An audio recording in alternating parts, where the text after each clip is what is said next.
Guys आज हम GK के कुछ और क्वेश्चन पढ़ते हैं, तो वीडियो शुरू करते हैं। काले धन से क्या तात्पर्य है? तो धन जिसे कर वचन किया गया हो। भारत में विद्युत शक्ति की आपूर्ति सबसे अधिक किससे होती है? तो ताप विद्युत। पंचायत राज का कार्यक्षेत्र किन स्तरों पर होता है? तो ग्राम, ब्लॉक एवं जिला स्तर पर। भारतीय संसद में सम्मिलित है लोकसभा, राज्यसभा तथा राष्ट्रपति। त्रिवर्ग शब्द क्या इंगित करता है? तो ये करता है सतोगुण, रजोगुण, तपोगुण। विधि मान्य चालार्थ मुद्रा का अर्थ है चल मुद्रा से। भारत में नियोजित आर्थिक विकास कब प्रारंभ हुआ था? तो ये हुआ था 1951 में। राजा टोडरमल किसके दरबार में मंत्री थे? तो अकबर के। लाभ प्रतिफल है उद्यम का। उत्तर प्रदेश का सबसे प्राचीन विश्वविद्यालय कौन सा है? तो यह इलाहाबाद विश्वविद्यालय। नरसिम्हा समिति का संबंध किससे है? तो वन संरचना के सुधार से।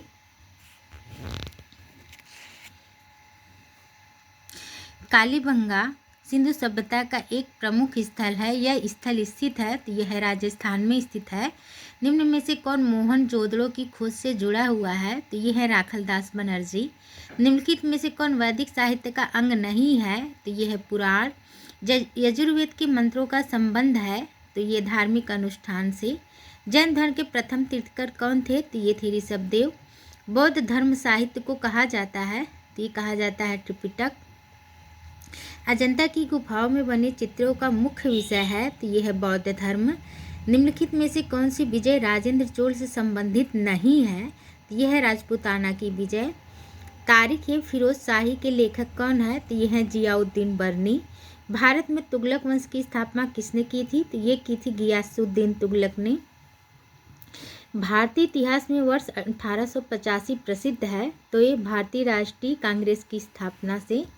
भारत में होम रूल आंदोलन का शुभारंभ किया गया था तो ये एनी बेसेंट द्वारा।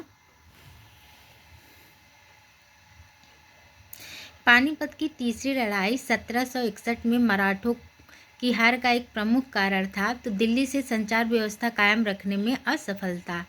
निम्नलिखित राजनीतिक दलों में से किसने साइमन कमीशन 1928 के साथ सहयोग का समर्थन किया था? तो ये किया था ऑल इंडिया मुस्लिम लीग ने। भारत में लॉर्ड कर्जन की सबसे अधिक समय तक रहने वाली उपलब्धि थी अर्वाचीन स्मारक अधिनियम एक्ट 1904। हल्दी घाटी के युद्ध में अकबर ने राणा प्रताप को हराया था। निम्नलिखित में से भक्ति आंदोलन के जन्मदाता माने जाते हैं तो ये माने जाते हैं रावणाचार्य।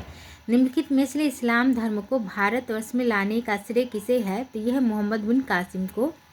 निम्नलिखित में से कौन सा आंदोलन सर्वप्रथम गांधी जी द्वारा भारत में प्रारंभ किया गया था? तो ये किया गया था चंपारण आंदोलन। मेसोपोटामिया किसका पुराना नाम था? तो ये इराक का। राष्ट्रसंघ की स्थापना में निम्नलिखित में से किसने सर्वाधिक महत्वपूर्ण भूमिका अदा की थी? तो ये की थी रूजवेल्ट ने। गाइस आज के लिए इतना ही। वीडियो अच्छी लगी हो तो चैनल को सब्सक्राइब करें, लाइक करें, शेयर करें। धन्यवाद।